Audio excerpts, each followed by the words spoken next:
জাতিসংঘ সাধারণ পরিষদের ৮১তম অধিবেশনে সভাপতি নির্বাচিত হলেন বাংলাদেশের পররাষ্ট্রমন্ত্রী ডক্টর খলিলুর রহমান। মঙ্গলবার নিউ ইয়র্কের সংস্থাটির সদর দপ্তরে ভোটাভুটিতে সাইপ্রাসের প্রার্থী আন্দ্রিয়াস এস কাকোরিসকে পেছনে ফেলেন তিনি। সদস্যদের মধ্যে ৯৯টি দেশ বাংলাদেশের প্রার্থীকে সমর্থন দেন। সাইপ্রাসের প্রার্থীর পক্ষে ভোট পড়ে ৯১টি। এর ফলে জাতিসংঘ সাধারণ পরিষদের সভাপতির আসনে দ্বিতীয়বারের মতো বসতে যাচ্ছে কোনো বাংলাদেশি। এর আগে ১৯৮৬ সালে ৪১তম অধিবেশনে সভাপতির দায়িত্ব পালন করেছিলেন প্রয়াত সাবেক স্পিকার হুমায়ুন রশিদ চৌধুরী। নির্বাচিত হয়ে জাতিসংঘের প্রতি বিশ্বজুড়ে সবার আস্থা ফিরিয়ে আনতে কাজ করার ঘোষণা দেন ডক্টর খলিলুর। এদিকে জাতিসংঘ সাধারণ পরিষদের ৮১তম অধিবেশনের সভাপতি নির্বাচিত হওয়ায় পররাষ্ট্রমন্ত্রীকে অভিনন্দন জানিয়েছেন প্রধানমন্ত্রী তারেক রহমান এবং জাতীয় সংসদের স্পিকার হাফিজউদ্দিন আহমেদ। এছাড়া চীনসহ আরও কয়েকটি দেশ ডক্টর খলিলুর রহমানকে শুভেচ্ছা জানিয়েছে। The 81st session of the Assembly will open at historic crossroads. The UN will commence its ninth decade at a time when trust in our organization is being tested on multiple fronts. Scourges of conflict and war, from which our organization aimed to save our succeeding generations, continue to inflict untold sufferings. শিশু রামিসা ধর্ষণ এবং হত্যা মামলায় সাক্ষ্য গ্রহণ শেষ। প্রথম দিনে রামিসার বাবা মা সহ ১৬ জনের সাক্ষ্য গ্রহণ করে আদালত। বুধবার আসামি পক্ষের আত্মপক্ষ সমর্থনের দিন নির্ধারণ করা হয়েছে। এর আগে সাক্ষ্য গ্রহণের সময় বিশেষজ্ঞ চিকিৎসক আদালতকে জানান, রামিসাকে হত্যার আগে জোরপূর্বক ধর্ষণ করা হয়, যার আলামত ফরেন্সিক রিপোর্টে পাওয়া গেছে। লোমহর্ষক এই ঘটনায় সোহেল রানা ও তার স্ত্রী স্বপ্না ছাড়া আর কারো সম্পৃক্ততা পাওয়া যায়নি বলে আদালতকে জানান মামলার তদন্তকারী কর্মকর্তা। রিপোর্ট করছেন মনির হোসেন তপু। সাক্ষ্য গ্রহণের নির্ধারিত দিন মঙ্গলবার সকালে চিকিৎসাধীন রামিসার বাবা আব্দুল হান্নান মোল্লা সপরিবারে সাক্ষ্য দিতে আদালতে হাজির হন।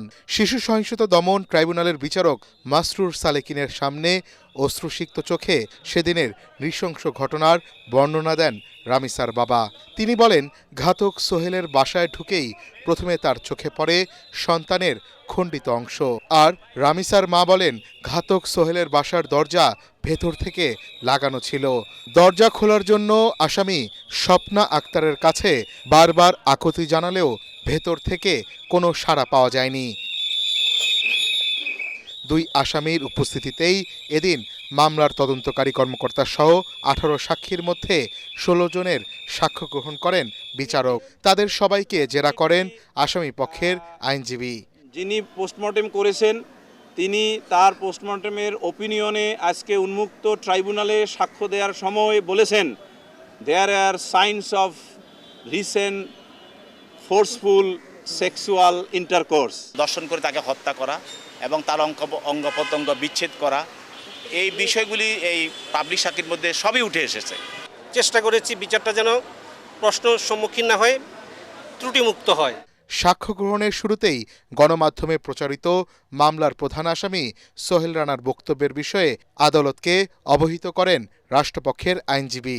ভবিষ্যতে আদালতের বাইরে পুলিশ হেফাজতে থাকা অবস্থায় আসামির কথা বলা ও তা প্রচার না করতে নির্দেশনা দেন আদালত। জেলহাজতে এবং জেলহাজত থেকে আদালতে অথবা আদালত থেকে জেলহাজতে নিয়ে যান এবং মিডিয়ার লোকজন বা অন্য কোনো অথরিটির সামনে যাতে কথা না বলেন সেই ব্যবস্থার জন্য প্রয়োজনীয় আদেশ দিয়েছেন। প্রায় ৫ ঘন্টার মধ্যে রামিসার মামলার সাক্ষ্য গ্রহণ শেষ হয়। আত্মপক্ষ সমর্থন করে বুধবার আসামি পক্ষ আদালতে বক্তব্য দেবেন। একই দিন যুক্তিতর্ক উপস্থাপন করা হবে বলে জানিয়েছেন আইনজীবীরা। শিশু রামিসা ধর্ষণ এবং হত্যা মামলার সাক্ষ্য গ্রহণ একদিনের মধ্যে শেষ করে দৃষ্টান্ত স্থাপন করেছে আদালত। রাষ্ট্রপক্ষের আইনজীবীরা বলছেন যে তথ্য প্রমাণ তারা আদালতে উপস্থাপন করেছেন, তাতে তারা আসামিদের সর্বোচ্চ শাস্তি প্রত্যাশা করছেন। মনির হোসেন তপু, এটিএন বাংলা, ঢাকা। রামিসা হত্যার বিচার দ্রুত সম্পূর্ণ করতে সরকারের তরফ থেকে সব ধরনের সহযোগিতা করা হবে বলে জানিয়েছেন স্বরাষ্ট্রমন্ত্রী সালাউদ্দিন আহমদ।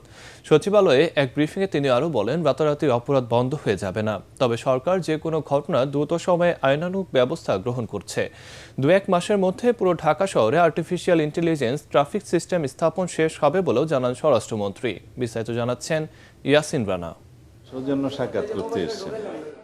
রামিসা হত্যাকাণ্ড, আর্টিফিশিয়াল ইন্টেলিজেন্স, ট্রাফিক ব্যবস্থা, আদ্দিন হাসপাতালে শিশু মৃত্যুর ঘটনা, মোহাম্মদপুরের সন্ত্রাস, চট্টগ্রামের জঙ্গল সলিমপুর ইস্যুসহ সমসাময়িক নানা বিষয়ে ব্রিফিং করেন স্বরাষ্ট্রমন্ত্রী সালাউদ্দিন আহমদ। রায় কি হবে, কখন হবে ইত্যাদি। তিনি বলেন, দ্রুত সময়ে রামিসা হত্যাকাণ্ডের বিচারে সহযোগিতা করবে সরকার। সবার প্রত্যাশা যে একটু সংক্ষিপ্ত সময়ের মধ্যে বিচার কার্যটা শেষ হোক, আমরা সেটা করার ব্যবস্থা করছি। আশা করছি সংক্ষিপ্ত সময়ের মধ্যে বিচার কার্যটা শেষ হবে। রায় কি হবে, কখন হবে ইত্যাদি এগুলো আদালতের বিষয়। ভারত থেকে পুশ ইন ঠেকাতে বিজিবি তৎপর রয়েছে বলেও জানান স্বরাষ্ট্রমন্ত্রী। আমরা এগুলো শুনতে পাচ্ছি, বর্ডারে আমাদের বিজিবি অ্যালার্ট আছে। আমরা যে কোনো রকমের ইলিগেল পুশ ইন বা পুশ ব্যাক এগুলোর বিপক্ষে। সালাউদ্দিন আহমদ বলেন, ঢাকার পর অন্যান্য শহরেও এআই ট্রাফিক সিস্টেম স্থাপন করা হবে। আমরা অত্যাধুনিক আর্টিফিশিয়াল ইন্টেলিজেন্স প্রয়োগ করে ট্রাফিক নিয়ন্ত্রণটা করতে সক্ষম হয়েছে এই পর্যন্ত। আরও আমরা উন্নয়নের চেষ্টা করছি। আশা করি আমরা একেবারে নিজস্বভাবে এই প্রযুক্তিটা আমরা ব্যবহার করে 1-2 মাসের মধ্যে অন্তত ঢাকা শহরে মেট্রোপলিটন সিটিতে এই ট্রাফিক সিস্টেমে আমরা বৈপ্লবিক পরিবর্তন আনতে পারবো। অটোরিকশা মেট্রোপলিটন এরিয়ার বাইরে সরানোর বিষয়ে সরকার পরিকল্পনা করছে বলেও জানান স্বরাষ্ট্রমন্ত্রী। ইয়াসিন রানা, এটিএন বাংলা, ঢাকা। এক মাসের ব্যবধানে জ্বালানি তেলের দাম বাড়ানোয় জনগণের উপর এক ধরনের জুলুম বলে মন্তব্য করেছেন বিরোধী দলীয় নেতা ও জামায়াতে ইসলামীর আমির ডক্টর শফিকুর রহমান। তার মতে, সংসদে আলোচনা করে তেলের মূল্য বাড়ানো উচিত ছিল। সিলেটের বাধাঘাট এলাকায় নির্যাতনে নিহত শিশু ফাহিমার পরিবারের সাথে সাক্ষাৎ শেষে তিনি এসব কথা বলেন। রামিসার মতো ফাহিমা হত্যার বিচারও 15 দিনের মধ্যে শেষ করার দাবি জানান ডক্টর শফিকুর রহমান। তিনি বলেন, মানুষের প্রত্যাশা অনুযায়ী দেশ ভালো নেই।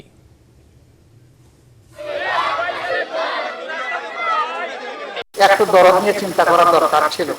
এই কেবল গত মাসে 8 থেকে 12% বাড়ানো হয়েছে দাম। আবার 1 মাসের ব্যবধানে আবার সে প্রায় 5 টাকা করে 3টা আইটেমে দাম বাড়ানো। এটি আসলেই জনগণের উপর একটা জুলুম। আর তা যদি করতেই হয়, এই সামনে বাজেট অধিবেশন ছিল, সেখানে আমরা খোলামেলা কথা বলতে পারতাম, সমস্যাগুলো নিয়ে আমরা কিভাবে ওয়ার্ক আউট করা যায় সেটা চিন্তা করতাম। একটা কথা শুধু বলতে চাই, দেশ ভালো নেই।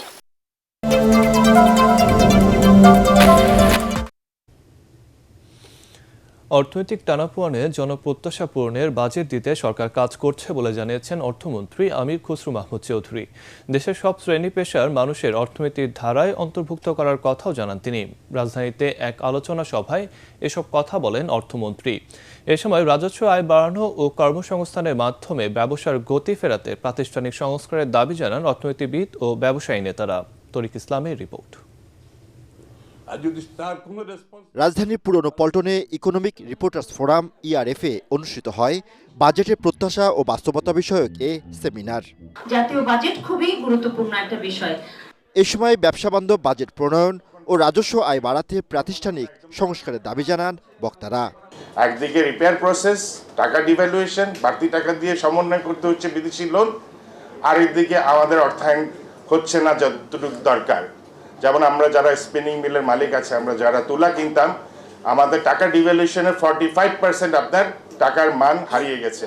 তাহলে সেই টাকার সমন্বয় ব্যাংকে করতে হবে, কিন্তু ব্যাংক সেটা করছে না। ওয়ার্কার প্রফিট পার্টিসিপেশন ফান্ড, এইটার এই যে 5% যেটা আমাদের প্রভিশন করতে হচ্ছে, ওয়ার্কার প্রফিট পার্টিসিপেশন ফান্ড, এইটার হয়তো আপনি জানেন কি জানি না, এটার ডেফিনেশনে শ্রমিক নাই। এটার বেশিরভাগ 85% হচ্ছে যারা অফিসার্স ইন দ্য কোম্পানি, মালিক ছাড়া অফিসার তারা আছে, আর কিছু শ্রমিক আছে। যত কিছুই বলি না কেন আমরা বিনিয়োগ বাড়াবো, সব কিছু বাড়বো, কিন্তু এই সিম্পলিফিকেশন অফ প্রসেসের মানে এত কমপ্লিকেটেড। আমি যদি একটা জায়গা কিনি, এই জায়গার মিউটেশনের জন্য আমার ওয়েট করে 7 মান্থস। আমাদের অর্থনীতির আকার বাড়ছে এবং বাজেটের আকারও বাড়ছে, কিন্তু আয়ের আকারটা বাড়ছে, কিন্তু যেটা আমাদের জন্য সাফিসিয়েন্ট না, এনাফ না। অনুষ্ঠানে অর্থ ও পরিকল্পনা মন্ত্রী জানান, আগামীর বাজেট হবে জনগণের প্রত্যাশা পূরণের বাজেট। বাংলাদেশের প্রত্যেকটি মানুষ, প্রত্যেকটা গোষ্ঠী আমাদের অর্থনৈতিক কর্মকাণ্ডে আসতে হবে। এই জন্য আমরা একটা টাইটেল দিয়েছি, স্লোগান দিয়েছি, democratisation of the economy. Democracy খালি ভোটের জন্য থাকবে, রাজনীতির জন্য থাকবে, কিন্তু অর্থনীতির জন্য থাকবে না। এটা তো হতে পারে না। আগামী সপ্তাহের মধ্যে শেয়ার মার্কেট ঢেলে সাজানো হবে বলেও জানান অর্থমন্ত্রী। Thank you very much. Tariq Islam, ATN Bangla, Dhaka.